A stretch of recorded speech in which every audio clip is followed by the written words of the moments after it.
안녕하십니까. JTV 저녁뉴스입니다. 교육부가 서울시립대와 삼육학원 측에게 서남대 정상화 계획을 수용하지 않겠다는 입장을 공식 통보했습니다. 교육부는 이 같은 결정은 두 주체가 서남대 의대 유치에만 관심을 보였을 뿐 교육의 질이 개선될 가능성은 없기 때문이라며 강력한 구조개혁을 추진할 예정이라고 덧붙였습니다. 교육부는 이번 주 서남대 학교에 대해 폐교 또는 통폐합을 포함한 후속 조치를 최종 결정해 다음 주 발표할 계획입니다. 교육부의 이번 조치에 대해 각계 반발이 줄을 잇고 있습니다. 남원시는 교육부가 서울시립대 정상화 계획에서 문제를 삼고 있는 내용은 합리성이 전혀 없다며 법정 투쟁을 포함한 모든 수단으로 대응하겠다고 밝혔습니다.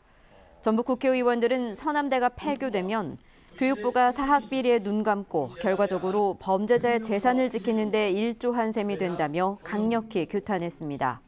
서울시도 기획실장의 기자회견을 통해 2천억 원이 넘는 재정 투자 계획을 냈음에도 교육부가 반려한 데에 대해 유감을 표했습니다. 지방의원의 재량 사업의 비리를 수사하고 있는 검찰이 전북도 의원 2명을 불구속 입건하고 이들의 사무실을 압수수색했습니다. 전주지방검찰청은 오늘 오전에 이들 도의원 사무실 두 곳에 수사관들을 보내 컴퓨터 하드디스크와 관련 서류 등을 확보했습니다. 검찰은 재량 사업비 수주를 대가로 업체 3곳에서 2억 5천만 원을 받은 브로커 김모 씨로부터 이들 의원들에게 돈을 건넸다는 진술을 확보한 것으로 알려졌습니다. 검찰은 또 이와 별도로 재량 사업비와 관련해 업체에서 리베이트를 받은 혐의로 전 전주시 의원을 입건하고 구속영장 청구를 검토하고 있습니다.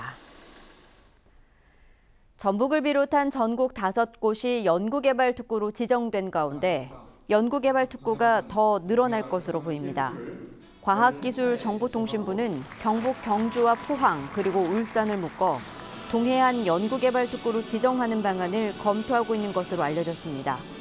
연구개발특구로 지정되면 해당 지역의 연구소 기업과 첨단 기업은 3년 동안 법인세와 소득세 등이 면제되기 때문에 동해안 연구개발특구가 지정될 경우 전국 연구개발특구 사이의 기업 유치 경쟁이 더욱 치열해질 것으로 예상됩니다. 정부가 공공부문 비정규직의 정규직화를 장려하고 있는 가운데 전주시 시설관리공단이 이달부터 비정규직 69명을 순차적으로 정규직으로 전환하기로 했습니다. 또 초과 근무와 휴일 근무를 줄여 29명을 새로 채용하기로 했습니다. 전주 한옥마을과 국립무형유산원을 잇는 오목교가 오늘 개통됐습니다. 오목교는 보행자만 다닐 수 있는 인도교로 모두 24억 원이 투입돼 길이 86m, 폭 4m로 개설됐습니다. 전주시는 오목교가 개통함에 따라 한옥마을을 찾는 관광객들의 발길이 전주천을 넘어 국립무형유산원 등으로 이어질 것으로 기대했습니다. 장기간 개발되지 않은 전주 서부신시가지의 초등학교 예정 부지가 주거용지로 공급됩니다. 전주시는 예상보다 학생 유입이 적어 방치돼 온 서부신시가지 초등학교 예정 부지를 연말까지 주거용지로 바꿔 일반에 매각하기로 했다고 밝혔습니다. 이 주거용지에 들어설 수 있는 건축물의 규모는 기존 서부신시가지 주거용지와 동일하게 정해질 예정입니다. 부안군 변산면에 있는 중막동 유적이 국가지정문화재 사적으로 지정 예고됐습니다.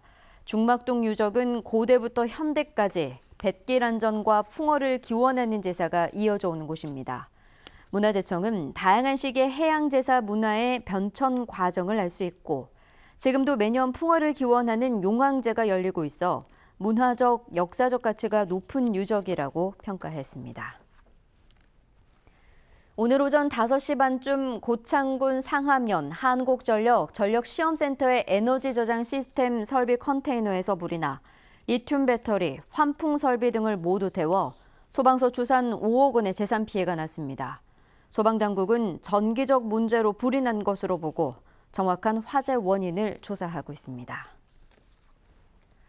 전북은 오늘 7개 시군에 폭염경보가, 4개 시군에는 폭염주의보가 내려졌습니다. 오늘 밤에는 남부 내륙을 중심으로 5에서 40mm의 소나기가 내리겠습니다. 내일은 대체로 맑은 가운데 폭염이 이어지겠습니다. 낮 최고 기온은 전주 35도 등 31도에서 35도의 분포를 보이겠습니다. 전주기상지청은 당분간 비 소식 없이 34도 안팎을 웃도는 불볕더위가 이어지다가 다음 주 초에 비가 내릴 것으로 내다봤습니다. JTBC 어드시 뉴스 예고입니다. 지방의원의 재량사업비 비리를 수사하고 있는 검찰이 오늘 도의원 2명을 입건하고 이들의 사무실을 압수수색했습니다. 교육부가 서울시립대와 삼육학원이 제출한 서남대 정상화 계획서를 최종 반려했습니다. 사실상 폐교를 의미하는 것이어서 지역사회와 정치권의 반발이 잇따르고 있습니다. 폭염으로 가축 사육에 비상이 걸렸습니다. 축사 온도를 낮추고 영양분이 많은 사료를 공급하는 등 철저한 관리가 필요합니다. 음식물 쓰레기에 쇠붙이와 플라스틱 등 각종 이물질이 섞여 반입되면서 선별기가 고장나고 작업 인부들이 큰 고통에 시달리고 있습니다. 자세한 소식은 JTBC 어드시 뉴스에서 전해드리겠습니다.